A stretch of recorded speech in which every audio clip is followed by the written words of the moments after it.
নমস্কার কৃষ্ণপ্রেমী গুণী শ্রোতাজনেরা। শাস্ত্রে একটি অত্যন্ত প্রসিদ্ধ শ্লোক রয়েছে, তা হল দোলে চ দোল গোবিন্দং চাপে চ মধুসূদন রথে চ বামনং দৃষ্টা পুনর্জন্ম ন বিদ্যতে।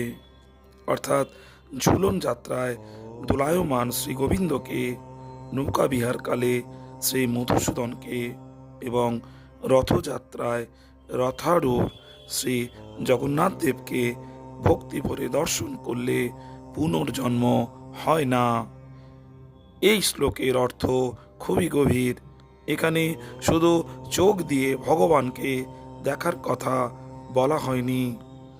শাস্ত্রে দর্শন বলতে বোঝায় শ্রদ্ধা, বিশ্বাস ও ভক্তি ভরে ভগবানের সম্মুখে উপস্থিত হওয়া এবং তার কৃপা লাভের আকাঙ্ক্ষা করা।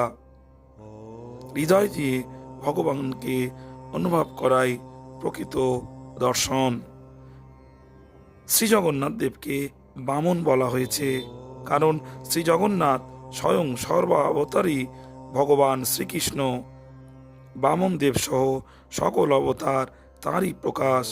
তাই শাস্ত্রে কখনো তাকে নারায়ণ, কখনো বামন, কখনো গোপাল নামে কীর্তন করা হয়েছে। এই শ্লোকে রথে চ বামনং বলে রথারূঢ় শ্রী জগন্নাথ দেবেরই মহত্ব বর্ণনা করা হয়েছে। রথযাত্রা কেবল একটি উৎসব নয়, এটি ভগবানের অসীম করুণার প্রকাশ। সারা বছর যারা শ্রীমন্দিরে গিয়ে দর্শন করতে পারেন না, তাদের জন্য স্বয়ং প্রভুই রথে আরোহণ করে ভক্তদের মাঝে চলে আসেন, যেন তিনি সকলকে আহ্বান করছেন, এসো একবার আমার দর্শন করো, আমার নাম গ্রহণ করো, তোমাদের জীবন সফল করো। তবে পুনর্জন্ম ন বিদ্যতে কথাটির অর্থ এই নয় যে শুধু রথ দেখলেই মুক্তি নিশ্চিত। শাস্ত্র সর্বদা শিক্ষা দেয়, ভক্তি, শ্রদ্ধা ও শরণাগতির সঙ্গে ভগবানের দর্শনই জীবনের পরম কল্যাণের কারণ। রথযাত্রা সেই শুদ্ধ ভক্তি জাগ্রত করার এক মহাসুযোগ।